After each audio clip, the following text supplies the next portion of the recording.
جی السلام علیکم۔ آج کا جو ہمارا ٹاپک ہے وہ ہے بزنس ایڈمنسٹریشن سبجیکٹ، اور ایگزام سول سروسز کا کوسچن نمبر 8 ہے، اور جو پیپر ہے وہ 2024 کا ہے۔ یہ لاسٹ کوسچن ہم دیکھ لیتے ہیں، اس کے بعد یہ پیپر ہمارا پورا ہو جائے گا۔ کوسچن اس طریقے سے تھا کہ what are high performance work systems, explain their essential elements, possible outcomes, necessary conditions and ways to measure effectiveness of such work systems. اچھا، یہ بیسکلی کوسچن جو ان سے اس طرح کے دیتا نہیں ہے، کبھی ہوتا ہے کہ اس طرح کا کوسچن دے دے۔ بیسکلی جو ایگزامینر کا مائنڈ سیٹ ہے وہ یہ ہے کہ کوئی ایک کوسچن وہ ایسا سرپرائز دے دیتا ہے کہیں نہ کہیں سے بھی وہ اٹھا کے، تو آپ نے اس کوسچن کو اس وقت تک نہیں کرنا جب تک آپ کی بہت اچھی تیاری ہو۔ تو آگے ہم اس کی آؤٹ لائن دیکھ لیتے ہیں۔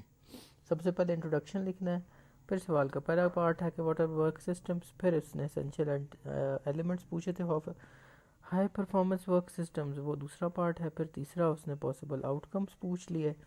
چوتھا ہم نے لکھ دیے necessary conditions of high performance work systems, اور لاسٹ میں ہے means to measure effectiveness of high performance work systems, اور ہم اسے کنکلوڈ کر دیں گے۔ سب سے پہلے ہم نے انٹرو ہے، انٹرو اوپن اینڈڈ ہے۔ آپ نے ایک جنرک سٹارٹ لینا ہے اور اس کو اسپیسیفک پہ اینڈ کرنا ہے، یہ جو ایک رول آف تھم ہے انٹروڈکشن لکھنے کا۔ آگے چلتے ہیں۔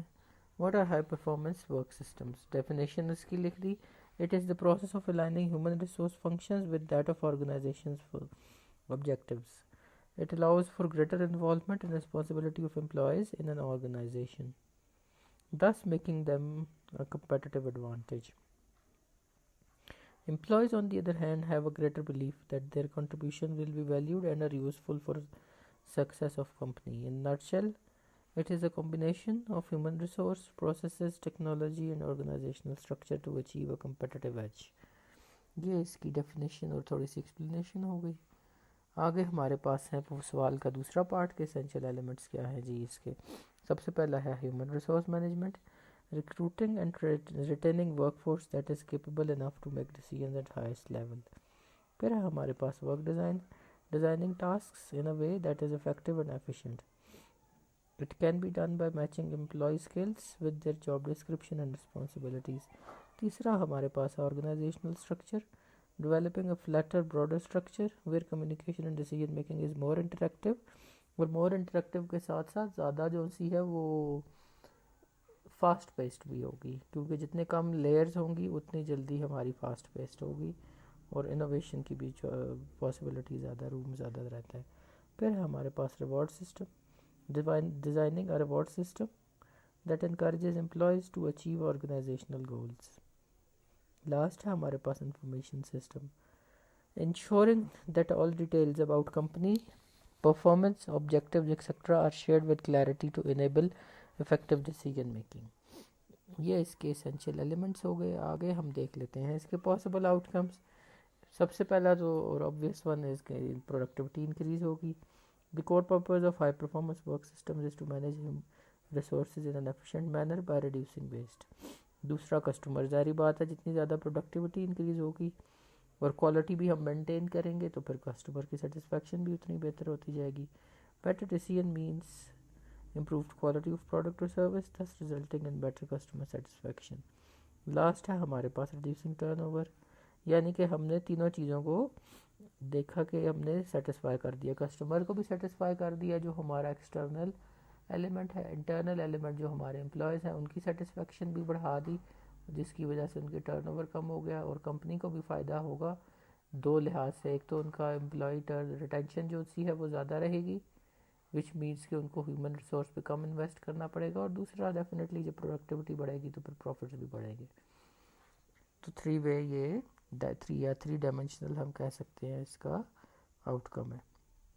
اس کے بعد ہے ہمارے پاس نیسسری کنڈیشنز، کہ وہ کون سی ایسی کنڈیشنز ہیں جو پوری ہوں گی تو ہائی پرفارمنس ورک سسٹم ہمارا رہے گا۔ Strong leadership meant to motivate employees, employee کی انوالومنٹ بھی چاہیے to empower them with decision making, اور learning culture for improving employee skills. یہ تین چیزیں ہیں۔ پھر ہمارے پاس means to measure effectiveness of high performance work systems. ایک تو کسٹمر فیڈ بیک ہمیں ملے جس سے پتہ چلے کہ کسٹمر سیٹسفیکشن اتنی ہی ہے کم ہوئی ہے امپروو ہوئی ہے، کسٹمرز کا کیا ویو پوائنٹ ہے۔ دوسرا کاسٹ انالیسز ہے، جس سے ہم میئر کر سکیں کہ جناب ہماری ایک تو ویسٹیج کم ہوئی یا زیادہ ہوئی، دوسرا ہماری جو ریلیٹیولی کاسٹ ہیں ان پہ کیا افیکٹ آیا۔ پھر کمپیریٹیو انالیسز آف پروڈکٹیوٹی ہے ڈیفینیٹلی، کیونکہ ہمارا کور پرپز ہی پروڈکٹیوٹی کو بڑھانا ہے، تو ہم اس کو دیکھیں گے کہ پروڈکٹیوٹی بڑھی کتنی بڑھی، جتنے ہم نے انویسٹمنٹ کیا تھے ریسورسز اسی ریشو سے بڑی ہے، کم ہے، زیادہ ہے، کیا ہے۔ Last employee feedback and turnover, وہ بھی ایک اس کا میجر افیکٹونیس ہے، کیونکہ ہماری اس میں بیسک کوشش ہی یہی ہے کہ ایسا جو کیپیبل ہیومن ریسورس ہے اس کو ہم ریٹین کر سکیں اور اس کے لیے ہم زیادہ سے زیادہ پروڈکٹیو بنا سکیں اپنی کمپنی کے لیے اس امپلائی کو۔ اینڈ پہ ہمارے پاس کنکلوژن ہے۔ تو یہ ہمارا آج کا اسٹوڈنٹس ٹاپک تھا۔ اگر پسند آیا ہو، لیکچر سمجھ میں آیا ہو، ضرور رپلائی کریں، فیڈ بیک دیں، نہیں سمجھ آیا تو بھی ضرور دیں، ہمیں بتائیں ہم لیکچر کو کیسے امپروو کر سکتے ہیں۔ سوال میں کوئی چیز سمجھ نہیں آئی دوبارہ بتائیں، ہم دوبارہ اس کو کر کے ڈالیں گے۔